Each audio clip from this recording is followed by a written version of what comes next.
হঠাৎ ধনী হতে চাইলে আল্লাহর এই দুইটি নাম বেশি বেশি করে পড়ুন আর এই আমল করুন।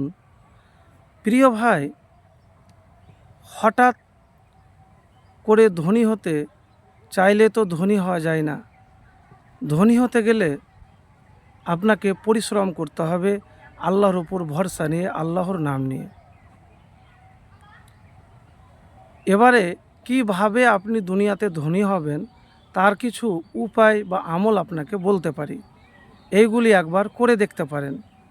যদি আমল কবুল হয়, দোয়া কবুল হয়, তাহলে ইনশাআল্লাহ আপনি দুনিয়াতে দ্রুত হঠাৎ ধনী হয়ে যাবেন। তো সেই আমল হলো ইস্তেগফারের আমল। দৈনন্দিন জীবনে বেশি বেশি করে আপনি ইস্তেগফার পাঠ করবেন, কম করে 70 বার বা 100 বার। এক। দ্বিতীয় যে আমলের কথা বলবো সেটি হলো আল্লাহকে ভয় করতে হবে। সূরা তলাকে আল্লাহ রাব্বুল আলামিন বলেছেন, যে কেউ আমাকে ভয় করে আমি তাকে এমন জায়গা থেকে রিজিক দিব সেখান থেকে সে কল্পনা করতে পারবে না। মানে এমন জায়গা থেকে আপনাকে রিজিক আল্লাহ দিবে যা কল্পনা করতে পারবেন না। তার জন্য কি করতে হবে? আল্লাহকে ভয় করতে হবে। তো ভয়টা কীরকম?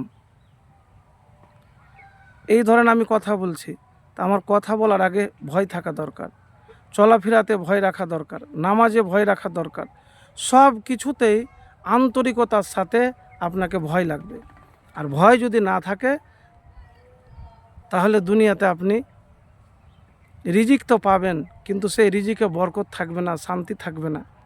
আর ভয় যদি থাকে আপনার, তাহলে আল্লাহ এমন জায়গা থেকে আপনাকে রিজিক দিবে যা কল্পনা করতে পারবেন না। আপনি ভাবতেই পারবেন না যেখান থেকে রিজিক আসবে।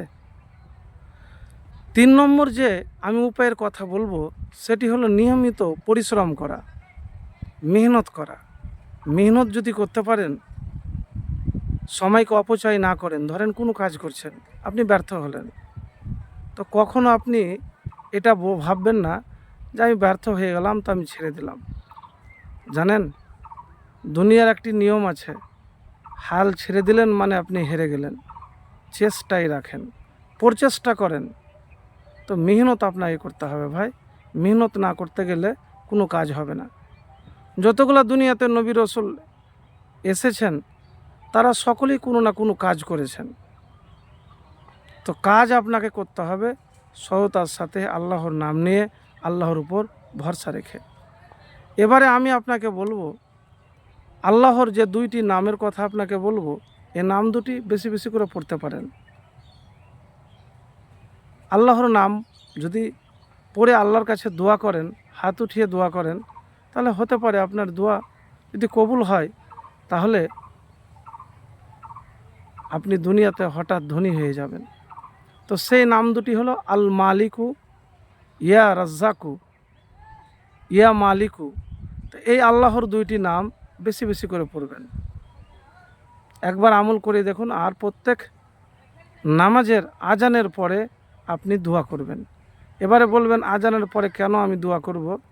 এই জন্য আপনি আজানের পরে দোয়া করবেন যে আজানের পরে আসমানের দরজা খুলে দেওয়া হয়, তো ওই সময় তো আসমানের দরজা খোলা থাকে। তাহলে ইনশাআল্লাহ এভাবে একবার জীবনে আমল করে দেখুন।